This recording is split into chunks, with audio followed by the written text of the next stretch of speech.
Welcome to our channel. Today we how to disable color management settings in DaVinci Resolve, complete guide step by step clearly.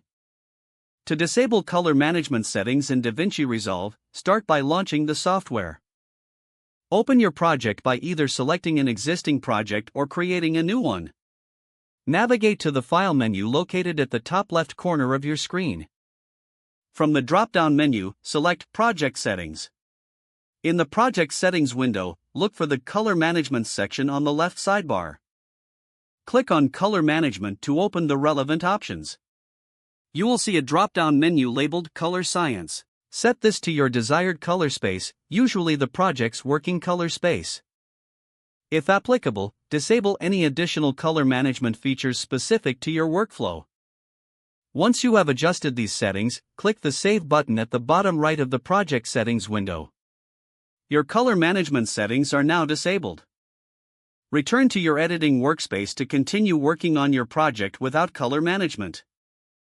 If the page does not load, refresh the browser or try again in a private or incognito window. Make sure you are using the correct email address, then retype it carefully to avoid small typos. If your password is not accepted, use the reset option and create a new strong password you can remember. Check your spam folder for verification or security emails, then complete any requested confirmation steps. Enable two-factor authentication if available to improve account security and reduce unauthorized access risk. After signing in, review your profile details so your contact information and settings are accurate and current. If you see an error message, note it down and try again after restarting your device and internet connection. Log out when you finish, especially on shared devices, to keep your account and payment information secure. If the page does not load, refresh the browser or try again in a private or incognito window. Make sure you are using the correct email address, then retype it carefully to avoid small typos. If your password is not accepted, use the reset option and create a new strong password you can remember. Check your spam folder for verification or security emails, then complete any requested confirmation steps.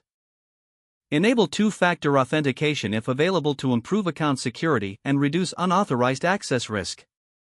After signing in, review your profile details so your contact information and settings are accurate and current. If you see an error message, note it down and try again after restarting your device and internet connection. Log out when you finish, especially on shared devices, to keep your account and payment information secure. If the page does not load, refresh the browser or try again in a private or incognito window. Don't forget to like this video and subscribe to our channel for more step-by-step tech guides.